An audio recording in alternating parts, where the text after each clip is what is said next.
YouTuber. And there we are.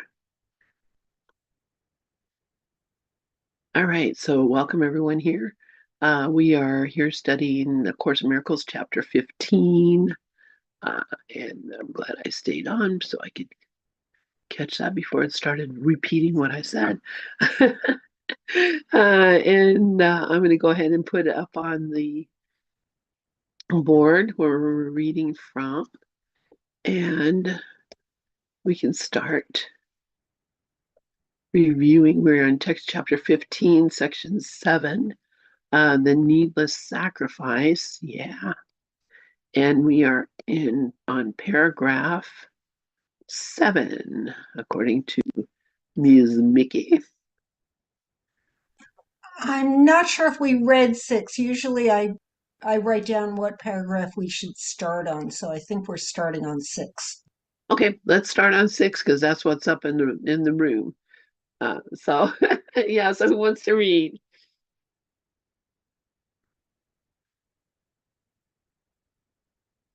I'll read. Great, thank you, Rafi. In one way or another, every relationship the ego makes is based on the idea that by sacrificing itself, it becomes bigger. Oh, God. The sacrifice, which it regards as purification, is actually the root of its bitter resentment. Hello. For it would prefer to attack directly and avoid delaying what it really wants. Yet the ego acknowledges reality as it sees it and recognizes that no one could interpret direct attack as love. Yet to make guilty is direct attack, although it does not seem to be. For the guilty expect attack, and having asked for it, they are attracted to it. Yes, what you fear will appear. Hello.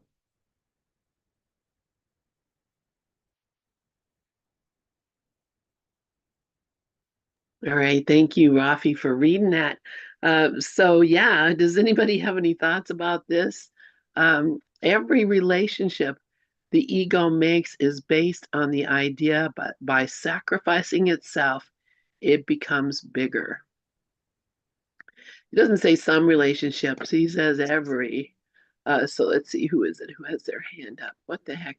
Mickey, yes, please go ahead. That would be me. Oh boy, do I have thoughts about this. You know,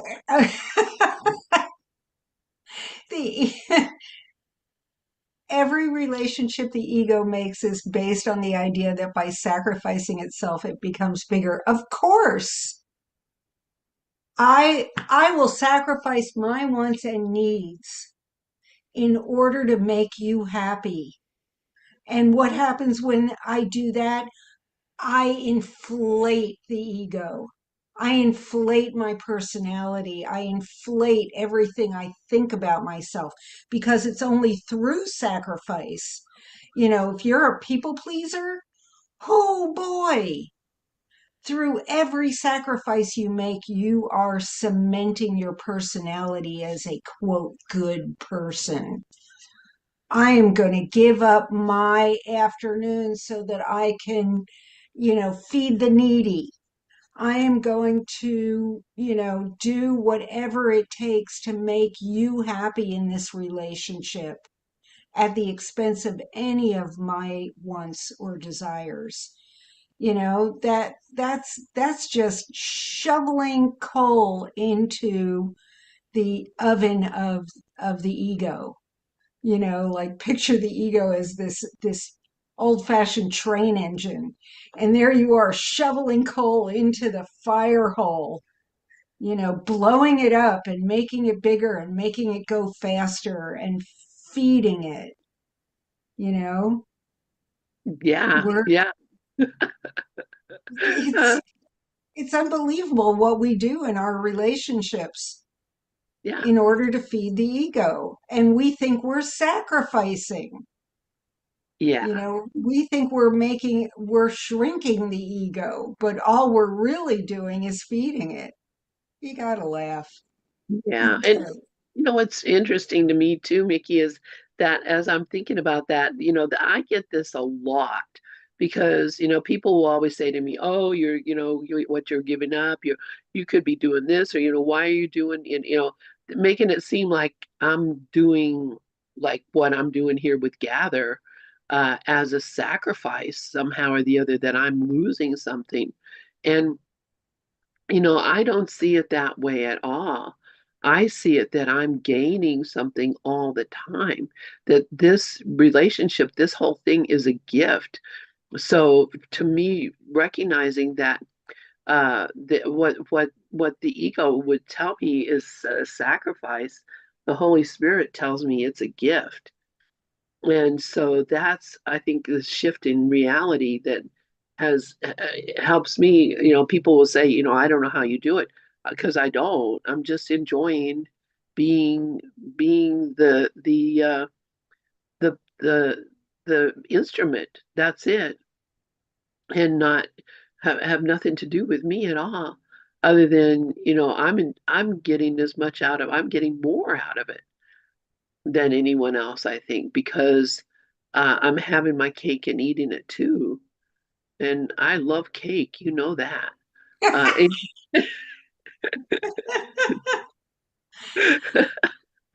back up. it's all from the perspective of why you're doing it. If you're doing it with the intention of gaining something out of it, then it's not a sacrifice. Yeah, yeah. And gaining something out of it might mean something to some people and something to other people. And to me, it's like I'm gaining the world, honestly, by having daily conversations with these mighty companions. Is like, oh, please, tie me down and feed me cake. uh, anyway, Rafi has his hand up. Please go ahead, Rafi. Yeah, this whole thing encapsulizes the whole martyr identification thing. Look what a martyr I am. Wow. Look what a martyr I am. Look how much I'm giving up for something. Gosh, look what I'm doing for them. Look what I go. And how come more people don't see how much I'm doing for other people, which is all wanting approval. So it goes right back to the basics of wanting approval. I'm going to do this so you'll see how wonderful I am, and you'll like. Well, wanting approval can never be satisfied.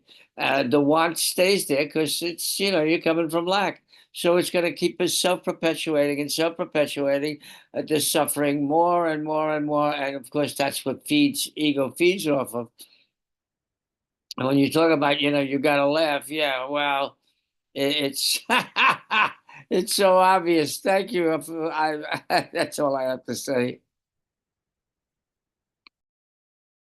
Thank you, Rafi. And yeah, you do have to laugh. And we're paying attention to it more every day. So thank you for that. Let's see. Let's see. Anything up here? Yeah, and Bob says we're just along for the ride. And it is a ride. All right. Anything else on this one before we move to paragraph 7? Mike has his hand up. Oh, okay. Hey, Mike, go ahead. Everybody, good morning. Just what you were talking about, how we spend our time and what we do, and um, just real quick, I can relate to that real quick. Being involved in 12-step work a long time and other things and volunteering a lot of my time, and now I'm retired. I have all my time. It's all mine. And sometimes I wonder how I ever worked. And with all the things I have on my schedule, but I just want to say sometimes people question how I spend my time. They say I'm spending too much time in AA or volunteering or whatever. For whatever reason, they say that to me. I just let it float by. And then, and think about, am I spending too much time? Usually I say no. And then on the other hand, I have people tell me I don't spend enough time. I should give more. I should do more. And I just think about that for a few seconds and let that go too. It's interesting. That I just wanted to share that. That is interesting because you're both those people. You're both of those people. You're accusing yourself on both sides of not doing enough and doing too much. And um, obviously you wouldn't be hearing them say that if that wasn't something in your own mind. So yeah, just coming to the place where I recognize that I'm not, nobody's doing anything here. Nothing has been done, and nothing can be done. So, what am I doing? Nothing. Where am I doing it? Nowhere. Who am I doing it with? No one. Because it's just me, right? Anyways, Amen. Thanks for saying that, Lynn. That's so true. You brought a whole new dimension to it for me. I'm just seeing myself. Yeah. yeah, whatever you hear, that's what you asked for. That's what we just read from Ken Wapnick. I'm responsible for what I see. And I'm not responsible for, the rock and the road. I'm responsible for looking at it and thinking, having an opinion or a thought about it. Let's see, Rafi, yes, please go ahead. What he just described is perfect example of wanting approval and disapproving of yourself at the same time. It's so typically ego. And I don't, maybe only 95% of the people in the world do that. Maybe 96% of people in the stream do that. It's astounding because that self disapproval thing is going on all the time. Find a reason to justify that I'm not good enough, that I'm not perfect, that I'm inadequate, incapable, stuff like that. And then flip to the other side of the ego coin that says, look how much I'm doing, look how much I'm doing. Now you see, I can like you like me? You look how much, it's so perfect. Oh God, I just love it. How the hell, with ego running like this, it's a miracle that we get through a day. And yet here we are. Yeah, yeah. And we're just dancing with ourselves the whole time. So I love it. Thank you, Rafi. Anybody else have anything before we move on to paragraph 7? Paragraph 7. All right. So who would like to read paragraph 7? It's okay. I can I'll read try to it. read, Lynn. Oh, This, two volunteers at once. I always hesitate because my internet is always unstable, but if you can hear me fine, I will give it a go. Please, yeah, please, Deb, please do it. Okay. In such insane relationships, the attraction of what you do not want seems to be much stronger than the attraction of what you do want. For each one thinks that he has sacrificed something to the other and hates him for it. Yet this is what he thinks he wants. He is not in love with the other at all. He merely believes he is in love with sacrifice. And for this sacrifice, which he demands of himself, he demands that the other accept the guilt and sacrifice himself as well. Forgiveness becomes impossible, for the ego believes that to forgive another is to lose him. And it is only by attack without forgiveness that the ego can ensure the guilt that holds all its relationships together. I don't have that much to say about this paragraph, but the earlier one, I don't want to make this too long, but I had a situation yesterday where I went to do an errand and my car would barely run. And so I had this harrowing trip to the dealership where I purchased the car, and I haven't been there in 18 months. It I had just hit 40,000 miles and I didn't need anything specifically, and I just kept putting it off, maintenance. And when I got in it to drive, all the lights on the dash, emergency, go to the dealership, and it would barely drive 5 miles an hour, which and I had this instinct that if it shut off, it wouldn't restart. So I just like limped along and I couldn't remember if you're supposed to have flashers or not. And people were honking.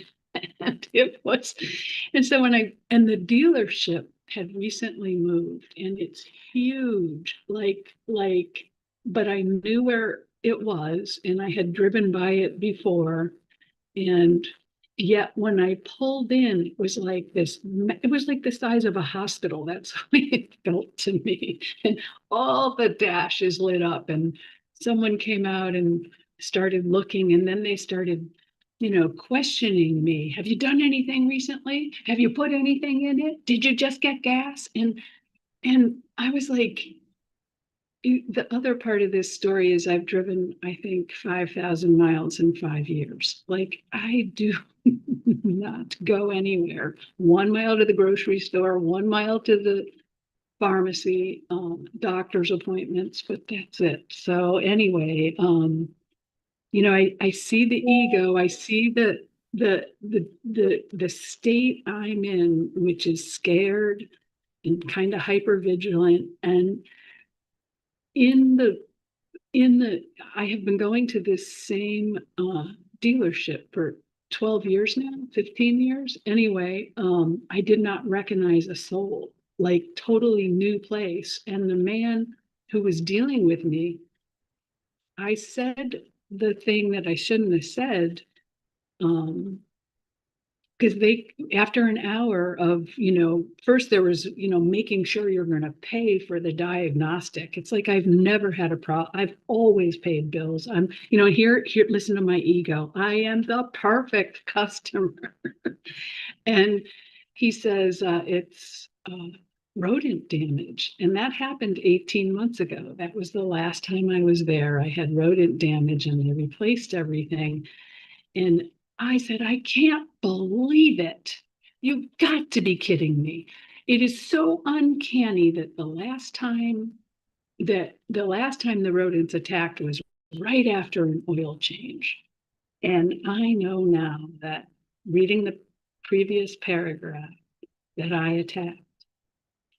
And he was asking me questions like, how long has the light been on? And I was feeling guilty because I hadn't done the 40,000 mile check, but it literally just hit 40,000. And so the guilt, we were passing it back and forth. I know that in a way I was accusing the mechanics of maybe rubbing peanut butter on the wires. Like I said something about like, how do I know they didn't have dirty hands and drop a sandwich? But here it is a year and a half later and the same problem. And it's just because there's so much development here that all the animals are moving into our garages. The car is garaged and it still happened. Anyway, I ended up getting very emotional and the guy ended up being great. Like at some point, oh, and the thing is early in the discourse where we were starting to get riled up, he said, well, you can go somewhere else. And I was mortified. This is the only place I have ever had my car worked on in the whole time I've lived here. Loyalty, and I said something about, well, like, where's your customer service skills? Like I said, I don't know where to go. And he like pointed to a garage up the road. The car doesn't run at this point. Like I can't take it. It won't, Anyway, I know that these lessons are teaching me that I am love and light, but the situation brought out that ego in me, and I like plummeted into that state of mind that I did something wrong. why is this happening? Why am I having trouble with relationships? And I almost don't see human beings, you know? It's like, this was a perfectly handsome man. There should have been nothing that created this little disaster, but then I blamed myself. And reading that earlier paragraph, I see the dialogue of attack, my own guilt that I hadn't done proper maintenance on my vehicle because I drive so little, and as long as it was working, I wasn't going to bother. And I also see that I attacked about maybe your mechanic did something wrong, which was, I'm talking about 18 months ago. There was no reason to bring up that far in the past. I can see, and last night talking to a friend, you know, she was like, I wish I could be there with you because I keep saying these things happen in communication and I keep blaming myself for not communicating well. Like this body, this device is a communication. If all I want to communicate is love, why is this hidden guilt just rising to the surface? And I feel so attacked, like I do. And I said to the man, I need help. And I was thinking about that. Did I say I need help or I want help? Um, you know, I know the mindset is I am here to be truly helpful. I do believe I can turn this around, but it's been happening.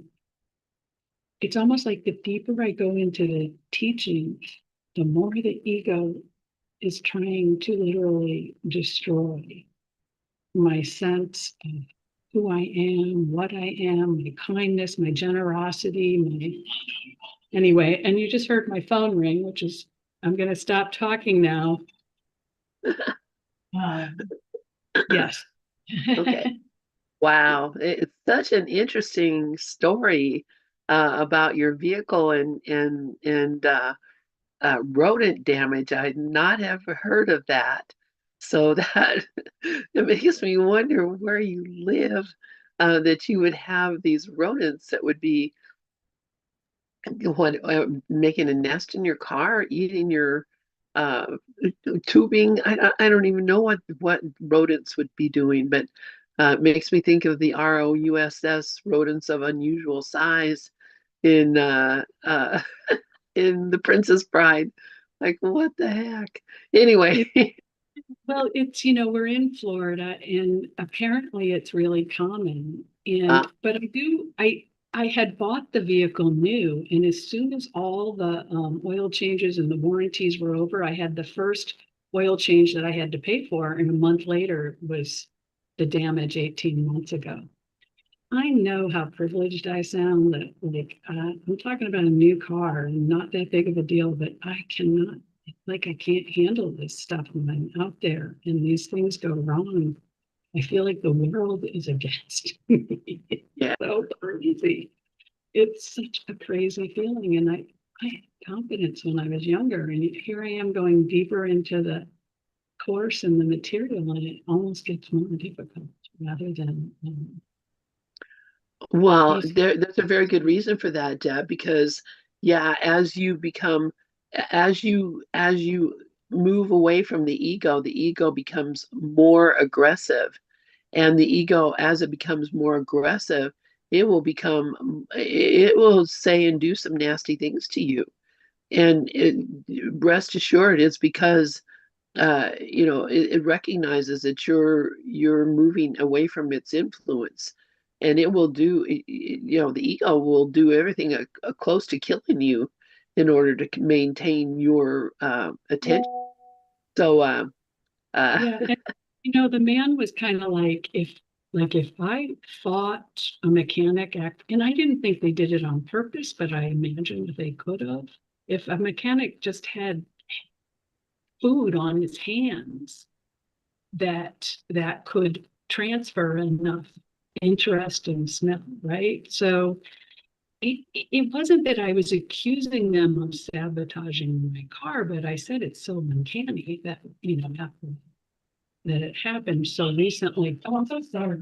Gosh, anyway, it's funny, but I'm what's interesting me right now, because I know it's only me, and I'm taking responsibility. Like I'm trying to take responsibility, and I know trying doesn't work either. Just take responsibility, be the light that I am. The maybe he did have a spark of guilt in there. Maybe we triggered each other. So you know what I mean? And I just think of Dove and love your triggers. Like this has been a big lesson for me to see the truth and that I can approach things without that accusatory, I don't know. Anyway, I really will be done talking now. Thank you guys so much. These lessons are so valuable. Thank you, Deb. Yeah, and just recognizing that it's not personal. None of it is personal. It's all a part of the story and the dream, and it's here for your best interest.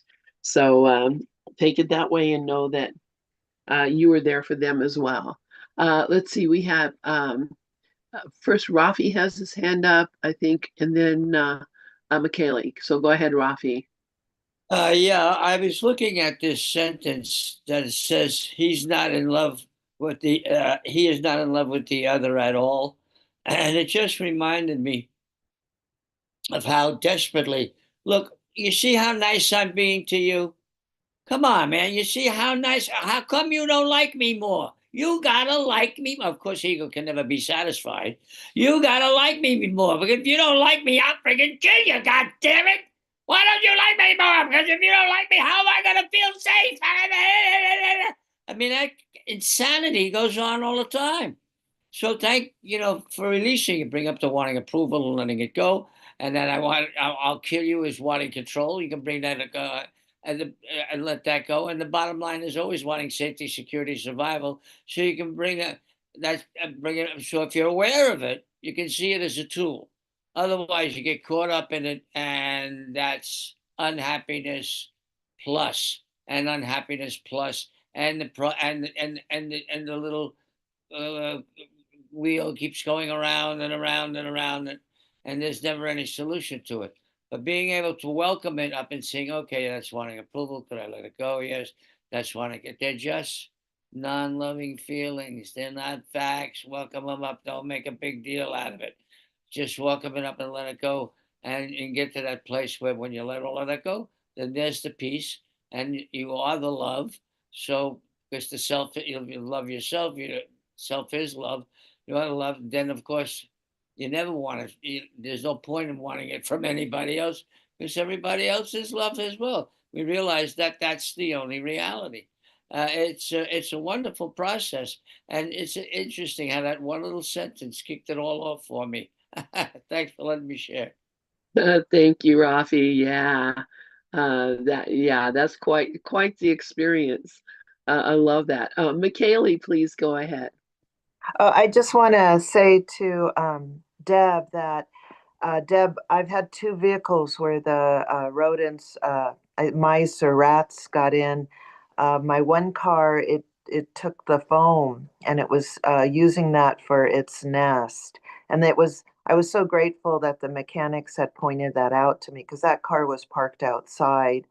And then my son's car, his dad's got trees, and they jump from the trees and then they go into the roof, and they went into his car too, and it's a 2023, and they damaged my son's car. So I used to have a little herb shop a long time ago for 18 years, and the ranchers would come in and they would buy peppermint essential oil, and they would rub that oil on the wires of the car to keep the mice and rodents from chewing. So that's all I wanted to say. Thank you. Wow, I love that. And yeah, they do not like peppermint. So that's a great idea. And we can all be going around with minty fresh cars. I love it. All right. Let's read paragraph 7. Did somebody, I know Deb or who else had volunteered to read? Uh, anyway, whoever wants to read paragraph 7. I can read. Thank you, Marcy. In such insane relationships, the attraction of what you do not want seems to be much stronger than the attraction of what you do want. For each one thinks that he has sacrificed something to the other and hates him for it. Yet this is what he thinks he wants. He is not in love with the other at all. He merely believes he is in love with sacrifice. And for this sacrifice, which he demands of himself, he demands that the other accept the guilt and sacrifice himself as well. Forgiveness becomes impossible, for the ego believes that to forgive another is to lose him. It is only by attack without forgiveness that the ego can ensure the guilt that holds all its relationships together.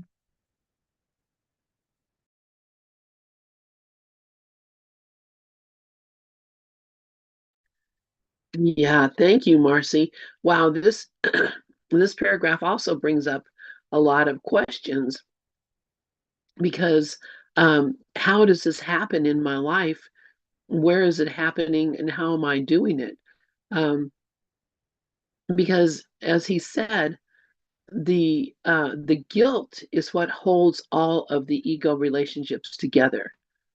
We're bound together by guilt, and that guilt can be expressed as fear.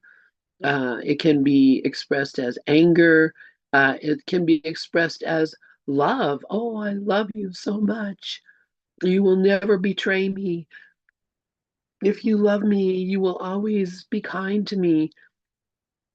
We have a whole lot of beliefs about love and about what excuse me, what we believe it is, or how we believe it's actually represented. But it's really guilt that is holding all the relationships together if you're not having a holy relationship. Anything that is not a holy relationship is held together by guilt. And so this is why we want to move out of these special relationships into holy relationships. And that can be done. And how do we do that? By shifting the purpose of the relationship. If my purpose of my relationship with my son is that I be his mama and I take care of him and keep him out of trouble and make sure that he doesn't get hurt, and take care of him when he does get hurt and all that kind of stuff, then, when he gets hurt and I'm not here, then I'm guilty. I didn't do my job. I didn't do what I had promised to do, or I believed I was supposed to do. Same thing, I expect my son to be a good man. I expect him to stay out of trouble. I certainly don't expect him to get arrested and go to prison. That certainly was not in the cards. Can I um, the guilt that I experience for not having given him the life that would have kept him from doing that, the guilt that he experienced by not being the son that his mother expected him to be, all of those things. That's how convoluted the ego is with relationships. It makes them so that we agree to hurt each other. We agree um, to make each other upset, sad, afraid, and that's that's what holds our relationships together. We're held together in fear that if we don't do what it was that we expect each other to do, that we will no longer have a relationship. We'll cut each other off, and that will be the end of love.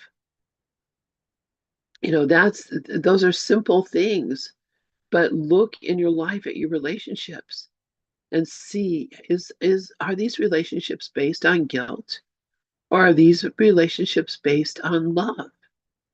And if it's based on love, is there any possibility that anything would or could be sacrificed? Because if it's a sacrifice to me to take care of my child, if I'm resenting it, then there's no love in it, and it's not helping anything or anyone. It just it's just causing more pain in the world. So it's something that has to be done freely and of my own volition, and recognizing that it's love is not a situation where we use each other.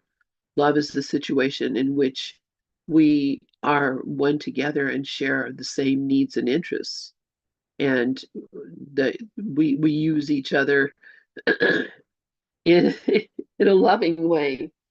Anyway, does anybody have any comments about that? With this thing spam or any thoughts?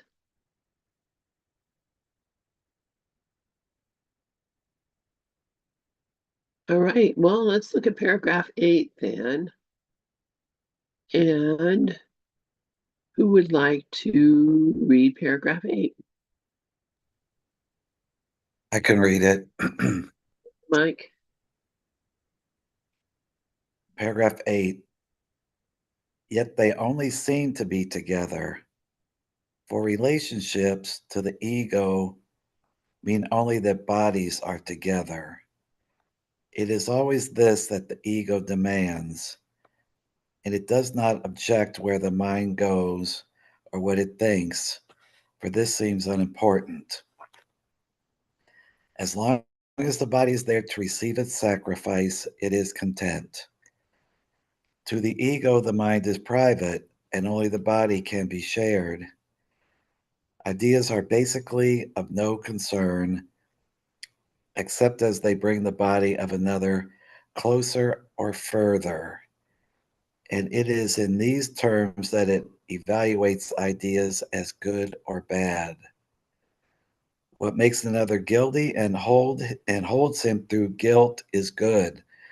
What releases him from guilt is bad, because he would no longer believe that bodies communicate, and so he would. Can you raise it up a little bit? Oh, okay. And so he would be gone. Thank you. I'm I'm letting this soak in. This is really, really heavy. So I'll pass. Yeah, thank you, Mike. This is very heavy. This is very heavy because he's really talking about the way the mind, the ego mind works, and how um, how we get tricked into this belief that having being closer to a body, which means, I mean, look at our idea of love, and no matter what kind of love, family love, sexual love, um, love of anything. Our purpose is to get closer to the ones that we love in the body. And I mean, this is why I'm in Grand Junction right now, because I want to be closer in the body to my son and his children. Um, and there's nothing wrong with that.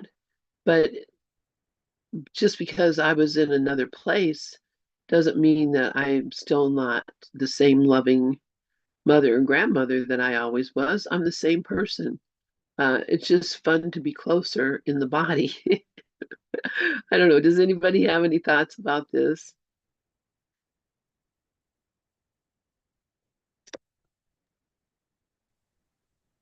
All right. Mickey, yes, please. I've been thinking about this a lot lately because most of us here are very far flung and we never get to be in close proximity as bodies. And I was kind of complaining about that the other day to a friend of mine that, it would be so much better in the ego's opinion if we all lived near one another and we could see each other in person, that would um, lend some level of satisfaction, to this body, but then the other day I got together with some um, very spiritual friends. We get together once a month and do this um, kind of celebration together called the Upper Room, where we play very spiritually uplifting music and we sing and we dance and the energy that's created in that room is palpable. You can feel it. And this body feels different after having done that. And so it's kind of like a catch-22. Are you depending on the body to feed the body energetically, or can you just do that as a mind? And so I've been waffling back and forth between these things, thinking that, as long as there's another body there that's thinking energetically on the same lines as I do, bigger things can happen. But then when we get together and we're nowhere near each other, sometimes really big things happen. In fact, I've had some even bigger experiences here. So it's really interesting how the mind and how the ego can trick us into thinking one thing's more important than the other. Anyway, that's my share, and I'll pass to the next person. All right. Thank you, Mickey. Yeah. Yeah, it really is just silly to think that, if only we could just meet up together and we could maybe for a couple of days. But that doesn't make us any closer than we are right now.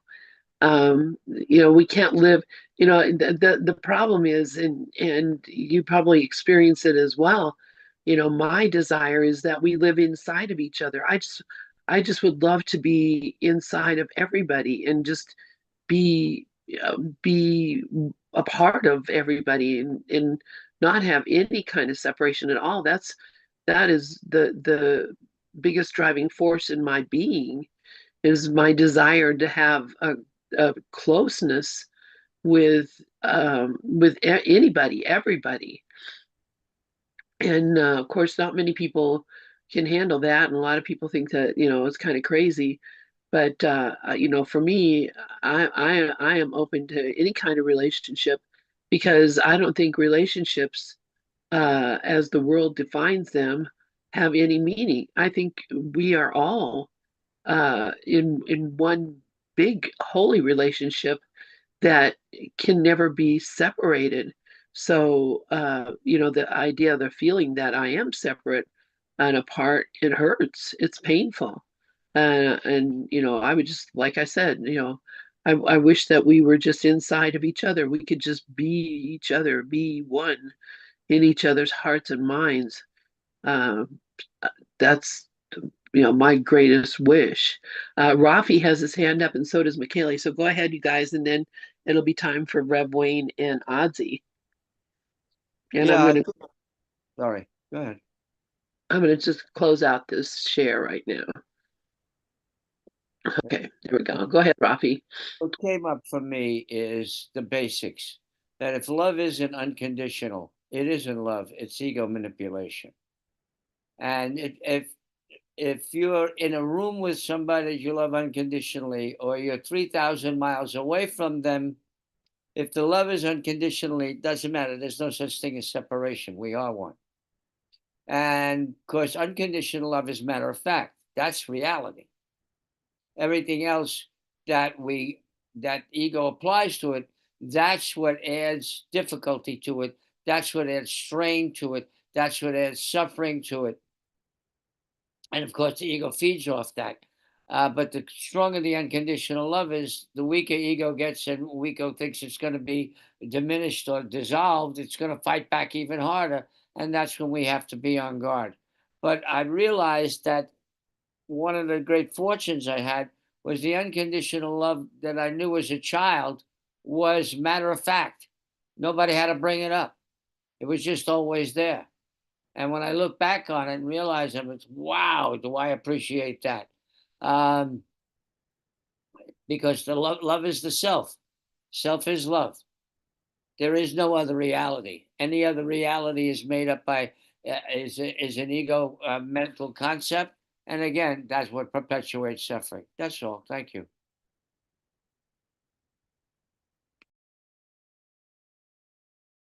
Sorry about that. Thank you, Rafi. Michaeli, please go ahead. Uh, yeah, thank you, Rafi, for that. I mean, to me, love, minds are joined. So whether you're there or, at a distance, it doesn't really matter because it's all the one mind. But I do have to say that in studying Vedanta and Ramakrishna and Ramana Maharshi, that people that were close to them in physical contact with them, they did, it's in the Gospel of Ramakrishna that something was transmitted to them and their minds became even more at peace when you have that physical contact. And so I could hear it in your voice. You're so excited to go tomorrow to the pumpkin patch, that physical contact with your grandchildren, and that's a joy. So, and those that walked with Christ, and it's that physical contact. The woman that was bleeding for 12 years, and she touched Christ's robe, that physical contact. So, there is something about physical contact. So, and it's like, just can I be at peace no matter what? If I'm there or I'm not there, can I be at peace? And as Ken always says, what is the purpose for? So thank you. Thank you so much. Thank you, Michaeli. Thank you, everyone who's been here. Yeah, and we can have peace, absolutely, instead of the fear that we express in the world.